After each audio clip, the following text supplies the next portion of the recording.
Most people get it wrong when they think that the hardest part of life is making the wrong choice. What I actually think is the hardest part is letting your decision be final.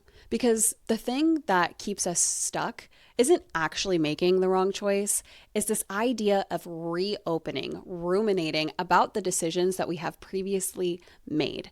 It's this idea that we are staying stuck in a mode of self-doubt instead of trusting ourselves and letting our decisions be final. Self-doubt has a sneaky way of creeping in. It looks like anxiety about whether or not you chose the right career or the right major. It looks like anxiety on whether or not you moving to a new city was actually the right choice. It looks like wondering whether or not you are in the right relationship or looking back at your previous one and wondering if you should have actually left. It's this feeling that maybe you should have done something else. Maybe you should have made a different choice. When we let our decisions be final, it comes from a place of self-trust that we have to be a lot more intentional about moving forward. It's this idea, this mindset that when we make a decision, we know that we made the best choice that we could at the time with the information that we had. It's this idea that we trust ourselves, that we are going to move forward in our life and it is going to lead us to a better place. And that is what this episode is about today. It's switching from this place of self-doubt, of not allowing our decisions to be final, to trusting ourselves, trusting our life, and trusting that we are going to go somewhere better because of the decisions that we have made. Hello, and welcome back to another episode of To Be Known. If you're new here, my name is Makayla Morman, and I'm your go-to girl when it comes to anything personal development related in your 20s. If you're older, if you're younger, I do not care. I am happy that you are here and listening to this message today because allowing our decisions to be final is something that we need to do. It is a lesson that we need to learn that honestly, we can sort of ebb and flow between this idea of self-trust, this idea of self-doubt. But at the end of the day, we need to trust and understand and let our decisions be final because there is a mental exhaustion that happens when we are living in this state of self-doubt. And you probably don't want to live in this state any longer. There is a reason as to why you clicked on this video. You want to let your decisions be final. You want to step away from self-doubt and step into self-trust. And today, I want to give you the tools. I want to put that little bug in your brain that tells you that you are allowed to trust your decisions. You are allowed to move forward in your life and to trust that everything that you have done has led you here and that you're going to go into a better place when you step into this mindset, this belief of self-trust with your decisions. It can be so easy to go down this slippery slope of self-doubt when we make a big decision because honestly, life can be somewhat scary when we do try to step into something new, when we step away from something else and we step into the unknown. As humans, our brains are naturally wired to want to question the unknown, to be afraid of it, and want to stay in the known pain. That is why self-doubt, when it does come to your decisions, exists. But it keeps you exhausted. When you are in this mode of self-doubt with your decisions, it can look like choosing a career path for yourself and then questioning whether or not it was the right one for you. It can also look like you leaving a relationship and then deciding to keep reopening it, either mentally or with this other person. Self-doubt, when it does come to your decisions, can also look like you moving to a new city and then wondering if you should leave and move to a new one or if you should go back to where you came from.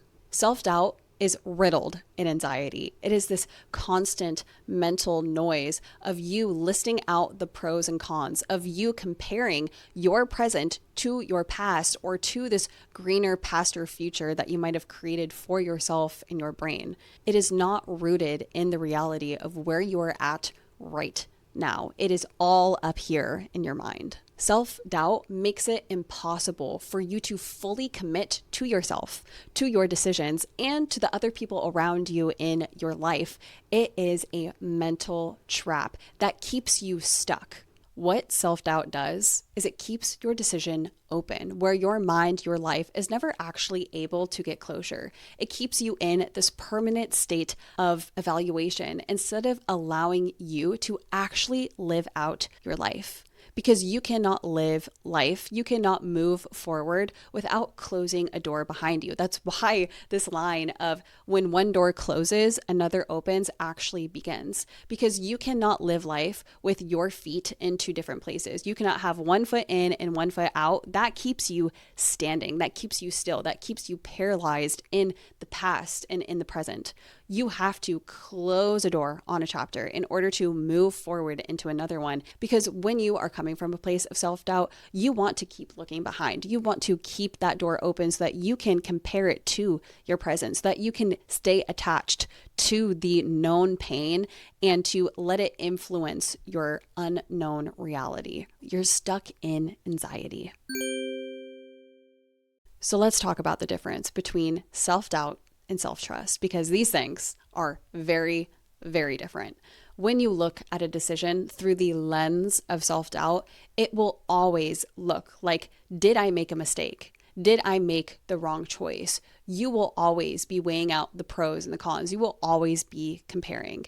And that is anxiety in action. That is a distrust in yourself and in life and honestly in the world around you. It is this idea that you are seeking control over the unknown by slipping back into the known pain. Self-doubt is just trying to keep you safe. But when you are stuck in this mentality, when you only see life through this lens, whether or not your decisions in life are big or small, you will be stuck.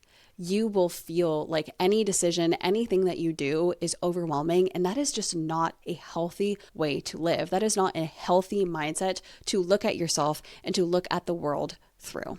The difference between self-doubt and self-trust is this idea that you look at life through a lens of confidence. You look at life through this idea that life is full of unknowns, and that is the beauty of it. You trust that your decisions will give you what you need because you see that everything that has happened before has led you to a better place, has led you to understanding more about yourself and about life. You see that you are a resilient person and that no matter what happens, you are going to be okay. When you are coming from a place of self-trust, you know that any decision that you make, even if it is not the perfect next step, is still going to move you forward. At least you are not staying stagnant. At least you are not slipping behind and doubting yourself, looking at the past. You are allowing yourself to try and to learn and to evolve, which honestly is what I think we are supposed to do as humans on Earth. Humans are meant to be resilient. We are here to grow and change and evolve. And honestly, that only comes from making mistakes and trying new things and seeing what it is that is out there for us. So when it comes to your decisions and allowing them to be final, it's about trusting that it will help you grow and evolve because that is what we are here to do.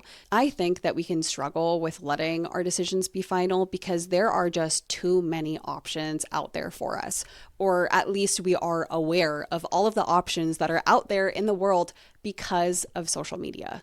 I think that we have so much awareness of how many careers we could have, of how many people there are out there for us to date, of how many cities there are for us to travel to or move to. We are so aware of absolutely everything that humans have not known about for a long period of time. Social media technology to this degree of awareness is very, very new. Our psyches, our minds, we are still learning how to manage our relationships with having so many options at our fingertips. All of this knowledge that we have makes things feel so possible, yet also worse at the same time, which I kind of think is funny. It's this idea that, wow, we are so capable, yet the fact that we have so much at our fingertips makes everything feel so much more cutthroat than it once did. It makes it so much more difficult for us to just choose one thing because we have a million choices that we can make in this life. Like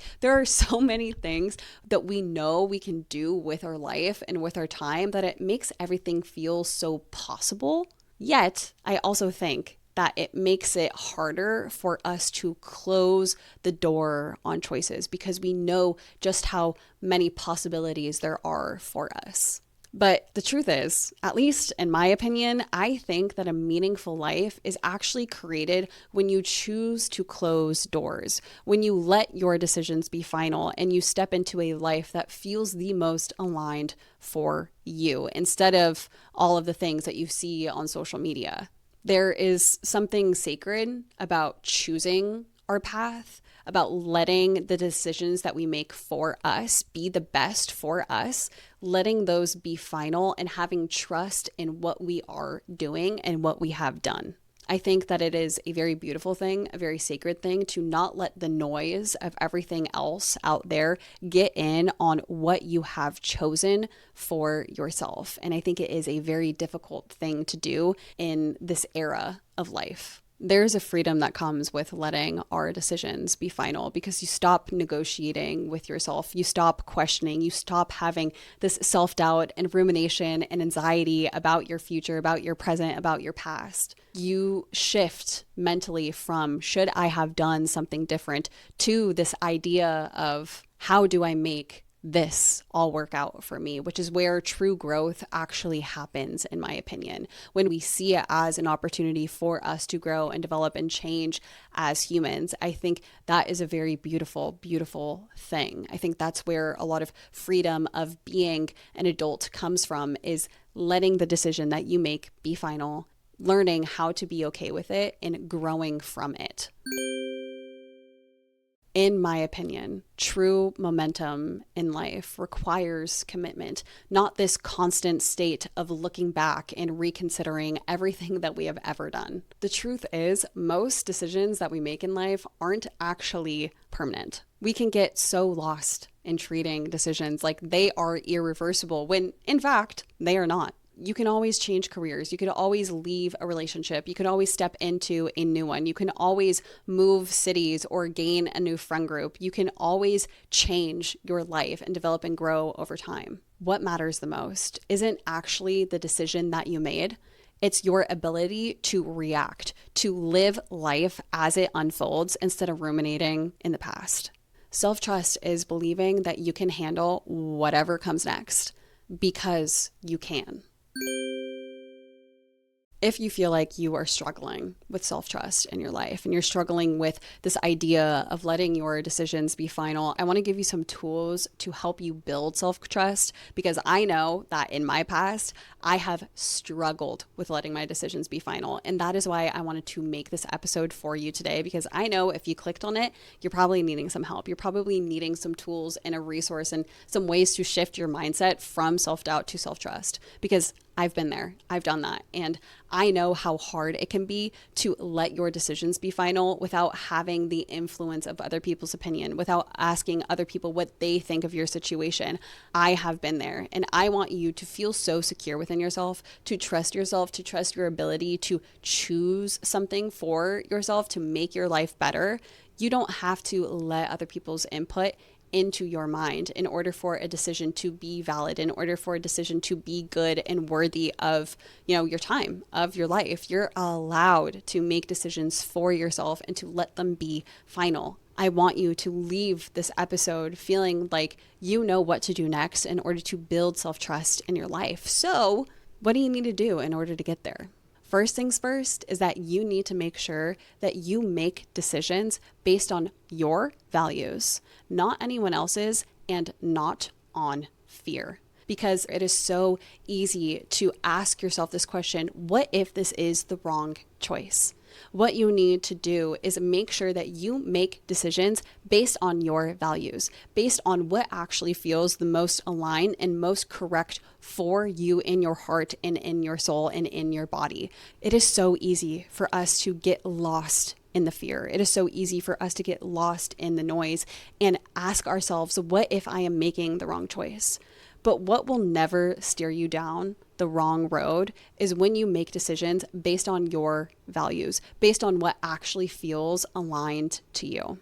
when you are wanting to build more self-trust with your decisions, you have to learn to stop asking an endless list of people for their opinions on a situation. At maximum, you should ask 1 or 2 people for their advice on your situation. If you are needing a sounding board, if you are needing someone else to sort of help you make a choice in your life, you cannot let these other people's decisions or opinions on your situation be like Bible. You need to make sure that you do what is best for you at the end of the day. And when you let so many voices in your head, it could really make things feel very cloudy when it does come to making the best decision for yourself. That is why keeping things between 1 to 2 people of asking their opinions is the best. And you need to make sure that these people are living a life that you actually like. Because if you're asking the wrong people for advice, you are probably going to make the wrong choice for yourself. You're going to choose something that isn't actually aligned with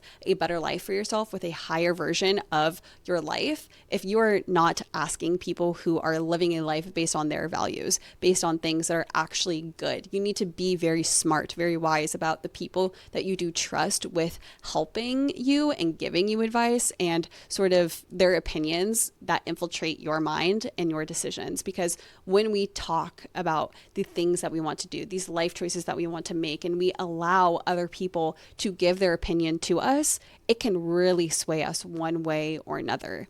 You need to make sure that when you are trying to build self-trust, that you are asking for advice from people who have a lot of self-trust themselves, who actually are living a life based on their values, because they are going to want the best for you. They're going to want you to choose a life that is based in your values, and they're going to want you to make the best choice for you at the end of the day. Because the truth is, while advice can help, it can sometimes disconnect us from what we actually need, from what we actually want. At some point, you are going to have to choose to decide for yourself instead of letting other people do it for you. Every decision that you make gives you data on what is actually going to work and what doesn't. And that is how you need to look at life. Let your decisions help you figure things out instead of holding so much power and weight over you. With all of that being said, I just want you to understand that self-trust is not about making the perfect decision, because no decision in life is perfect. Self-trust is just being able to handle your life, being able to let your decisions be final and trust that whatever happens, you are going to be okay. You are resilient and you are able to grow and change and evolve over time. I mean, think about everything that you have gone through and think about where you are at now. You are able to get through anything in life, and you should trust yourself that you can handle it. Once you believe that, you stop hesitating and you start to actually live. And that is all I want for you from today's episode. I really hope that you are stepping out of today's episode feeling like you are excited about switching from self-doubt to this mode of self-trust in your life. And if you enjoyed today's episode, please give this video a thumbs up if you're watching on YouTube, and click subscribe. If you are listening on Spotify, please give this podcast a 5-star review and follow along there as well. And if you really want to follow along the To Be Known journey, please follow at To Be Known Pod on TikTok and Instagram. The links will always be in the show notes down below. And with all that being said, I hope that you have a beautiful rest of your day. Stay true to you. Bye.